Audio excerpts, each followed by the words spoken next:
Chers amis de Café Évangile, Philippe lui dit, « Seigneur, montre-nous le Père, cela nous suffit. » Jésus lui répond, « Il y a si longtemps que je suis avec vous et tu ne me connais pas, Philippe. Celui qui m'a vu a vu le Père. » Hier, je parlais de ce langage de familiarité, ce langage familier que Jésus utilise pour nous exprimer le tréfonds de son amour. Montre-nous le Père. Cela nous suffit. Chers amis, cette préoccupation dont fait preuve Philippe montre la soif que le disciple du Christ a de savoir vers où lui mène le chemin qu'il a emprunté. Hier, le Seigneur nous dit, je suis le chemin, la vérité et la vie.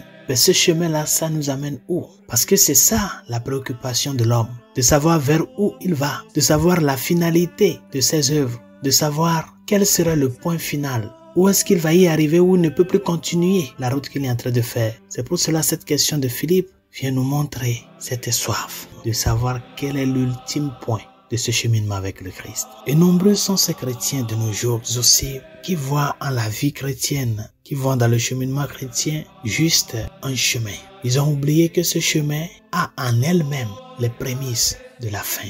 Parce que nous cheminons avec quelqu'un. Et ce quelqu'un, c'est celui qui nous rassure avec sa présence. Et par conséquent, notre chemin est fondé sur une certaine sécurité de l'ami, du compagnon, du frère qui nous accompagne. C'est pour cela, chers amis, notre préoccupation dans notre pèlerinage terrestre ne doit pas être une inquiétude sur ce qui va être le final. Parce que ce final, le Seigneur lui-même déjà nous l'a promis, nous l'a garanti, c'est la vie éternelle. Et par conséquent, se mettre en chemin avec le Seigneur, c'est apprendre à reconnaître sa présence à travers les sacrements, à travers l'enseignement moral de l'Église, la distinction entre le bien et le mal, rejeter le mal et chercher à porter des fruits de bonté.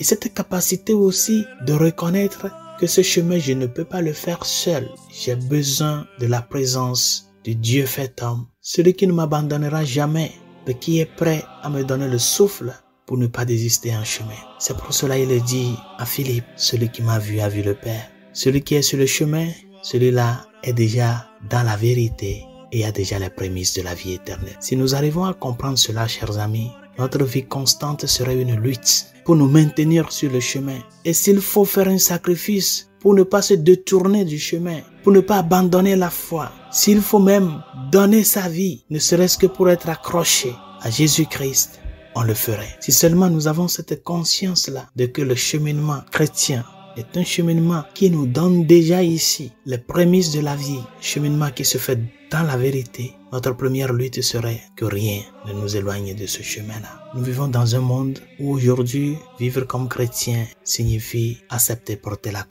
croix pour le Christ, accepter être rejeté par ceux et celles qui veulent imposer leur idéologie. C'est pour cela les paroles du Seigneur en ce jour viennent nous dire, chers amis, dans la vie, il ne peut pas y avoir plusieurs chemins qui mènent au même but. Pour que nous puissions parvenir à ce qui doit être le vrai bonheur, il n'y a qu'un seul chemin. Et ce chemin, c'est le Dieu fait homme, qui dans cet amour, dans son abaissement, nous montre que c'est dans l'humilité, la foi et surtout dans l'innocence de la vie unie à lui. C'est en cela que nous parvenons à jouir au jour le jour des joies éternelles du Père dans le Fils par l'Esprit.